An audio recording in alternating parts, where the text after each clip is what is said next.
প্ৰজনন genetic screening. প্ৰজনন genetic স্ক্ৰিনিঙৰ অৰ্থ হ'ল ব্যক্তিৰ নিৰ্দিষ্ট ক্ৰমোজম বা জিনসমূহৰ জিনিয়ে ৰোগৰ সৈতে জড়িত যিকোনো অস্বাভাৱিকতাৰ বাবে পৰীক্ষা কৰা। প্ৰজনন জিনিয়ে পৰীক্ষাই মানুহক যিকোনো পৰ্যায়তে গৰ্ভাধাৰণ বিষয়ে জ্ঞাত বাছনি কৰিবলৈ সক্ষম কৰে। গৰ্ভাধাৰণ আগতে সমগ্ৰ IVF পদ্ধতিৰ সময়ছোৱাত, ইতিমধ্যে গৰ্ভাৱস্থা চলি থকা সময়ত বা যেতিয়া দম্পতীয়ে গৰ্ভাৱস্থাৰ ক্ষতি বা বাৰে বাৰে গৰ্ভপাত হোৱাত বুজিব বিচাৰে। ইয়াৰ দ্বাৰা সেই এটা ক্ষণ বাছি ল'ব পাৰি যিটোৰ ফলত জীৱনমুখী গৰ্ভাধাৰণ সম্ভাৱনা বেছি আৰু পৰৱৰ্তী প্ৰজন্মক প্ৰভাৱিত কৰিব পৰা জিনিয়ে বিকাৰসমূহ উন্মোচন কৰিব পাৰি। প্ৰজনন জিনিয়ে বিজ্ঞানে তলত দিয়া ধৰণেৰে সফল গৰ্ভাৱস্থাৰ সম্ভাৱনা বৃদ্ধি কৰাত সহায় কৰিব পাৰে। গ্ৰহণকাৰীৰ গৰ্ভৰ মূল্যায়ন, অভিভাৱকৰ মূল্যায়ন, ভ্ৰূণৰ মূল্যায়ন, নিশ্চিত কণী, এম্ব্ৰিঅ' বা ভ্ৰূণৰ মূল্যায়ন, নৱজাতকৰ মূল্যায়ন আৰু পৰীক্ষা। প্ৰজনন জেনেটিক স্ক্ৰিনিঙৰ প্ৰকাৰবোৰ। প্ৰজনন জেনেটিক স্ক্ৰিনবোৰ তিনিটা প্ৰকাৰত ভাগ কৰিব পাৰি। গৰ্ভাধাৰণ পূৰ্বে genetic screening, pre conception genetic screening, যাক কেৰিয়াৰ স্ক্ৰিনিং বুলিও কোৱা হয়, হৈছে গৰ্ভাধাৰণ পূৰ্বে বা গৰ্ভাৱস্থাৰ সময়ত কোনো ব্যক্তি কোনো বিশেষ জিনিয়ে বিকাৰৰ বাহক নেকি সেইটো নিৰ্ণয় কৰিবলৈ কৰা এক পৰীক্ষা পদ্ধতি। সাধাৰণতে সুস্থ আৰু প্ৰায়ে কোনো জিনিয়ে অৱস্থাৰ পাৰিবাৰিক ইতিহাস নথকা স্বত্বেও বাহকসকলে এনে এটা সন্তান জন্ম দিয়াৰ সম্ভাৱনা বেছি যিটো আক্ৰান্ত হ'ব। প্ৰসৱৰ পূৰ্বে জেনেটিক স্ক্ৰিনিং। প্ৰসৱৰ পূৰ্বে জেনেটিক স্ক্ৰিনিং হৈছে সম্ভাৱ্য পিতৃ-মাতৃক তেওঁলোকৰ ভ্ৰূণৰ কোনো বিশেষ জিনীয় অৱস্থা আছে নে নাই সেই বিষয়ে অৱগত কৰা এক পৰীক্ষা পদ্ধতি। এই পৰীক্ষা দুটা পদক্ষেপত কৰা হয়। নন ইনভেন্সিভ স্ক্ৰিনিং পৰীক্ষাত ভ্ৰূণ এটা বিশেষ জিনীয় ৰোগ বা জন্মৰ সময়ত অস্বাভাৱিকতাৰ বাবে আশংকাত থকাৰ ইংগিত বিচাৰে। যদি স্ক্ৰিনিঙে বিপদৰ ইংগিত দিয়ে তেন্তে বিপদ নিশ্চিত বা নুই কৰিবলৈ ইনভেন্সিভ ডায়েগনষ্টিক পৰীক্ষা কৰা হয়। IVFৰ সময়ত জেনেটিক স্ক্ৰিনিং। নিৰ্দিষ্ট ভ্ৰূণৰ কোষৰ জিনীয় গঠনৰ মূল্যায়ন ইনভেন্ট্ৰ ফাৰ্টিলাইজেশ্যন বা IVFৰ সময়ত জেনেটিক স্ক্ৰিনিঙৰ সময়ত হয়। জিনীয় পৰীক্ষা IVFৰ চিকিৎসাৰ এক অপৰিহাৰ্য অথচ প্ৰত্যাহ্বানমূলক পদক্ষেপ যিটো এটা সুস্থ স্বাভাৱিক শিশুৰ প্ৰসৱ নিশ্চিত কৰে। ৩৫ বছৰৰ ওপৰৰ বেছিভাগ মহিলাই IVF চাইকেল চলাই আছে। এই পৰীক্ষাটো কৰিবলৈ আন ইংগিতসমূহ হ'ল বাৰে বাৰে IVF বিফল হোৱাৰ ইতিহাস, পৰিয়ালৰ জিনীয়ে সমস্যাৰ ইতিহাস, গৰ্ভপাত বা পূৰ্বৱৰ্তী জিনীয়ে অস্বাভাৱিকতা থকা শিশুৰ জন্ম আদি। প্ৰতিটো প্ৰকাৰৰ বিষয়ে এটাকৈ বুজি পাওঁ আহক। প্ৰি-কনচেপশ্যন জেনেটিক স্ক্ৰিনিঙৰ লক্ষ্য হৈছে ব্যক্তি আৰু দম্পতীক গৰ্ভাধাৰণৰ আগতে তেওঁলোকৰ জেনেটিক স্বাস্থ্যৰ বিষয়ে মূল্যায়ন তথ্য প্ৰদান কৰা। প্ৰি-কনচেপশ্যন কাউন্সেলিং হৈছে এনে এক প্ৰক্ৰিয়া য'ত দম্পতীয়ে এজন যোগ্য জেনেটিক কাউন্সিলৰ বা স্বাস্থ্যসেৱা পেছাদাৰীৰ সৈতে সাক্ষাৎ কৰি তেওঁলোকৰ প্ৰজনন পৰিকল্পনাৰ বিষয়ে আলোচনা কৰে আৰু স্বাস্থ্য জেনেটিক বিপদৰ মূল্যায়ন কৰে।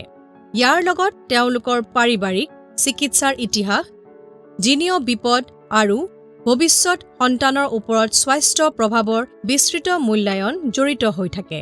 জেনেটিক কাউন্সেলিং সম্ভাৱ্য পিতৃ-মাতৃ পৰীক্ষাৰ বিকল্পৰ বিষয়ে জ্ঞাত সিদ্ধান্ত লোৱাটো পৰিয়াল পৰিকল্পনা, জেনেটিক পৰীক্ষা আৰু নিদান পৰীক্ষাৰ সম্পৰ্কত জেনেটিক কাউন্সেলিং প্ৰক্ৰিয়া সহায় কৰে। প্ৰি-কনচেপশ্যন জেনেটিক কাউন্সেলিং। প্ৰি-কনচেপশ্যন কাউন্সেলিং এপইণ্টমেণ্ট সময়ত কিয় হয়? প্ৰি-কনচেপশ্যন কাউন্সেলিং এপইণ্টমেণ্টৰ সময়ত দম্পতীয়ে তলত দিয়া কথাবোৰ আশা কৰিব পাৰে। চিকিৎসা আৰু পাৰিবাৰিক ইতিহাসৰ পৰ্যালোচনা। জেনেটিক কাউন্সিলৰে দম্পতীহালৰ চিকিৎসা ইতিহাসৰ বিষয়ে বিশদ প্ৰশ্ন সুধিব, য'ত পৰিয়ালৰ ভিতৰত থকা যিকোনো দীৰ্ঘাদিনীয় ৰোগ, জিনীয় অৱস্থা বা জন্মগত বিসংগতি আদিও থাকিব। এই তথ্যই তেওঁলোকৰ ভৱিষ্যত সন্তানক প্ৰভাৱিত কৰিব পৰা সম্ভাৱ্য জিনিয়ে বিপদ চিনাক্ত কৰাত সহায় কৰে। জিনীয় বিপদৰ মূল্যায়ন। জেনেটিক কাউন্সিলৰে দম্পতীহালৰ পাৰিবাৰিক ইতিহাস আৰু জাতিগত ভিত্তিত জিনিয়ে বিকাৰ কঢ়িয়াই নিয়াৰ আশংকা মূল্যায়ন কৰিব।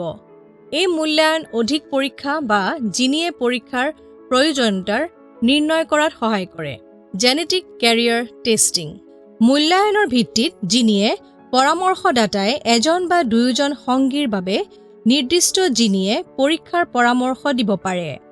এই পৰীক্ষাসমূহে কিছুমান বিশেষ জিনিয়ে অৱস্থাৰ বাহক চিনাক্ত কৰিব পাৰে, সন্তানলৈ সংক্ৰামিত হোৱাৰ আশংকা মূল্যায়ন কৰিব পাৰে আৰু ভৱিষ্যতৰ প্ৰজনন পছন্দ পথ প্ৰদৰ্শন কৰিব পাৰে। শিক্ষা আৰু তথ্য। জিনিয়ে পৰামৰ্শদাতাই জিনিয়ে উত্তৰাধিকাৰৰ ধৰণ আৰু কিছুমান বিশেষ জিনিয়ে অৱস্থাৰ সৈতে জড়িত সম্ভাৱ্য বিপদৰ বিষয়ে শিক্ষা প্ৰদান কৰিব। দম্পতীয়ে তেওঁলোকৰ বাবে উপলব্ধ প্ৰভাৱ আৰু বিকল্পসমূহৰ বিষয়ে ভালদৰে বুজিব পাৰিব। জেনেটিক কেৰিয়াৰ টেষ্ট সম্ভাৱ্য পিতৃ-মাতৃক এটা ক্ষতিপূৰ্ণ জিন কপি প্ৰতিজন পিতৃ-মাতৃৰ পৰা এটাকৈ তেওঁলোকৰ ভৱিষ্যত সন্তানলৈ প্ৰেৰণ কৰাৰ আশংকাৰ বিষয়ে জানিবলৈ সক্ষম কৰে, যিকোনো ৰোগৰ আক্ৰান্ত হ'ব। জিনিয়ে বাহক হ'ল এনে লোক যিসকলৰ জিনৰ এটা কপি থাকে কিন্তু সাধাৰণতে লক্ষণ দেখা নাযায়।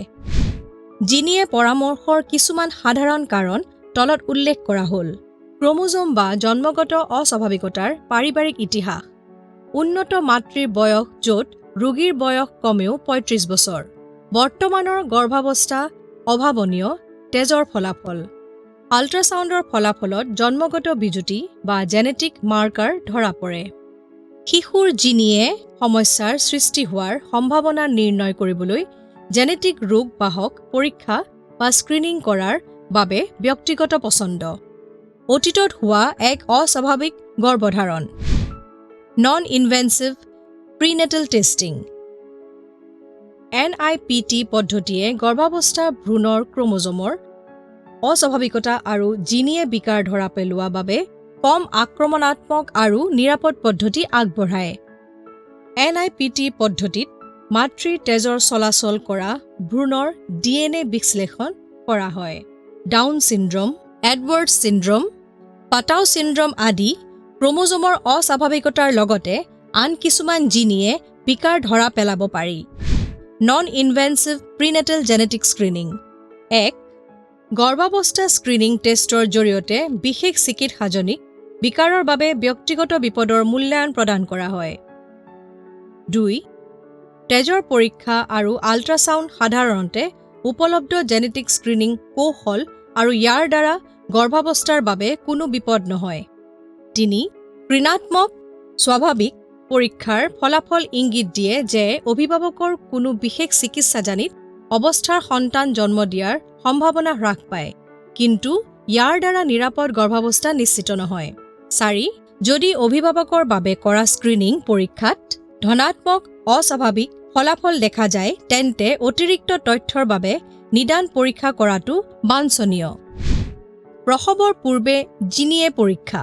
ক্ৰমোজোমৰ অস্বাভাৱিকতা বা জিনিয়ে বিকাৰৰ নিদান নিশ্চিত কৰিবলৈ নিদান পৰীক্ষা ব্যৱহাৰ কৰা হয়।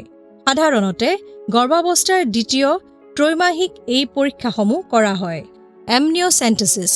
এই পৰীক্ষাত ভ্ৰূণৰ চাৰিওফালৰ পৰা এমনিঅটিক তলৰ সৰু নমুনা এটা লৈ ভ্ৰূণৰ কোষবোৰ বিশ্লেষণ কৰি ক্ৰমোজোমৰ অস্বাভাৱিকতা বা জিনিয়ে বিকাৰৰ বিষয়ে পৰীক্ষা কৰা হয়। কোৰিয়ানিক বিলাস নমুনা সংগ্ৰহ CVS। এই পৰীক্ষাত প্লেচেণ্টাৰ পৰা কলাৰ সৰু নমুনা এটা লৈ ভ্ৰূণৰ কোষবোৰ বিশ্লেষণ কৰি ক্ৰমোজোমৰ অস্বাভাৱিকতা বা জিনিয়ে বিকাৰৰ বিষয়ে পৰীক্ষা কৰা হয়।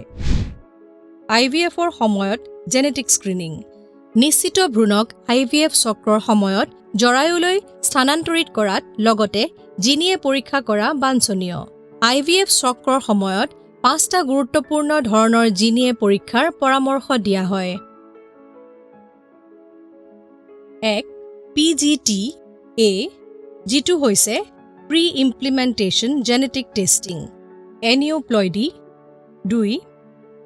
PGT-M, যিটো হৈছে pre implementation genetic testing monogenic 3 PGT-SR যিটো হৈছে প্ৰি ইমপ্লিমেণ্টেশ্যন জেনেটিক টেষ্টিং গাঁথনিগত পুনৰ বিনাশ 4 ERA অৰ্থাৎ এণ্ড্ৰমেট্ৰিয়েল ৰিচেপ্টিভিটি এনালাইচিছ 5 গৰ্ভপাতৰ পৰীক্ষা যিটো CMA WES CESৰ জৰিয়তে গৰ্ভধাৰণৰ জেনেটিক পৰীক্ষাৰ উৎপাদন PGTA বা প্ৰি ইমপ্লিমেণ্টেশ্যন জেনেটিক টেষ্টিং এনিঅপ্লডি ভ্ৰূণৰ এনিঅপ্লডি বা সংখ্যাগত ক্ৰমোজমৰ অস্বাভাৱিকতা বিচাৰিবলৈ ব্যৱহাৰ কৰা জিনিয়ে পৰীক্ষা জৰায়ুত সংস্থাপন কৰাৰ আগতে ভ্ৰূণক এই পৰীক্ষা কৰা হয়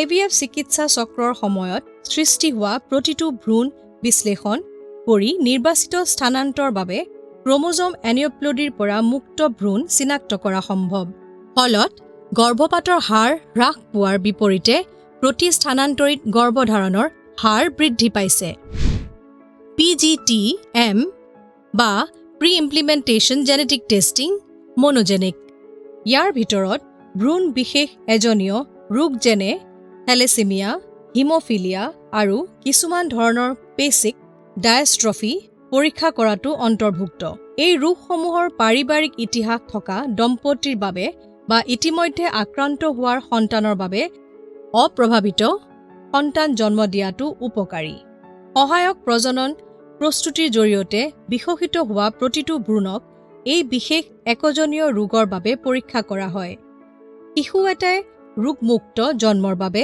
কেৱল অপ্ৰভাৱিত বা সুস্থ ভ্ৰূণৰ প্ৰতিস্থাপন কৰা হয় সফলতাৰ হাৰ আৰু অধিক বৃদ্ধি কৰিবলৈ ইয়াৰ PGTA-ৰ সৈতে সংযুক্তভাৱে ব্যৱহাৰ কৰিব পাৰি PGT-SR or Pre-Implementation Genetic Testing গাঁথনিগত পুনৰ বিনাশ ক্ৰমোজমৰ পুনৰ বিনাশ থকা লোকসকলক যিবোৰ আমাৰ জিনীয় পদাৰ্থ আকাৰ বা ব্যৱস্থা স্বাভাৱিক নহয় সেইবোৰক PGT-SR বা Pre-Implementation Genetic Testing Structural Rearrangement দ্বাৰা পৰীক্ষা কৰা হয় এই ব্যক্তিসকলৰ ক্ৰমোজমৰ গঠন ভাৰসাম্যহীন ভ্ৰূণৰ বিকাশৰ আশংকা থাকে এই অজীৱন ভ্ৰূণবোৰ একাধিক গৰ্ভপাত সৃষ্টি কৰিব পাৰে PGT-SR-এ এনে নিৰ্দিষ্ট পুনৰ বিনাশৰ বাবে ভ্ৰূণক পৰীক্ষা কৰি স্থানান্তৰৰ বাবে সুস্থ ভ্ৰূণ নিৰ্বাচিত সহায় কৰিব পাৰে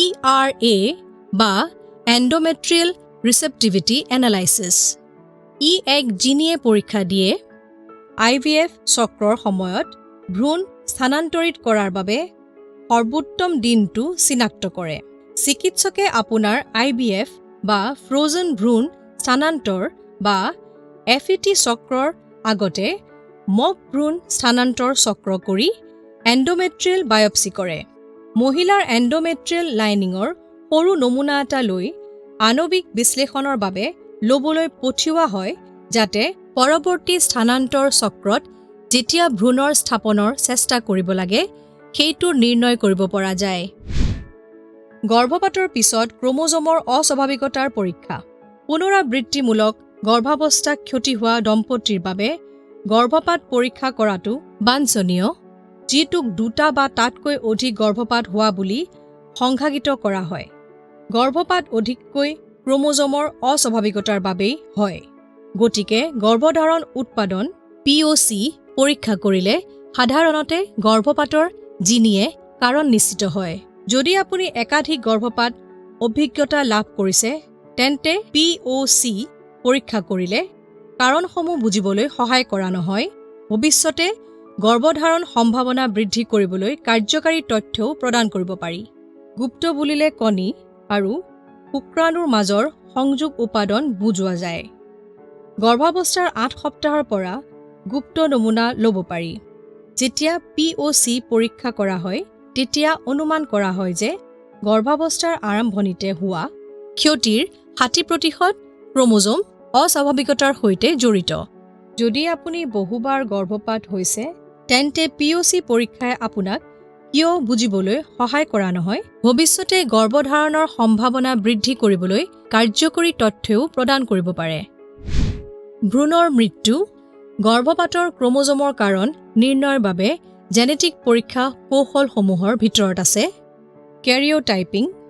কেৰিঅ'টাইপিং হৈছে এক জিনীয় পৰীক্ষা পদ্ধতি যিয়ে ক্ৰমোজমৰ সংখ্যা আৰু গঠন বিশ্লেষণ কৰি গৰ্ভপাতৰ পিছত গৰ্ভধাৰণৰ উৎপাদনত এনিউপ্লডি, ক্ৰমোজমৰ সংখ্যাৰ অস্বাভাৱিকতা আৰু বৃহৎ পৰিসৰৰ ক্ৰমোজমৰ গাঁথনিগত অস্বাভাৱিকতা চিনাক্ত কৰে। Chromosome microarray (CMA). Chromosome microarray (CMA) হৈছে এক জিনীয় পৰীক্ষা কৌশল যিয়ে গৰ্ভপাতৰ সম্ভাৱ্য জিনীয় কাৰণ চিনাক্ত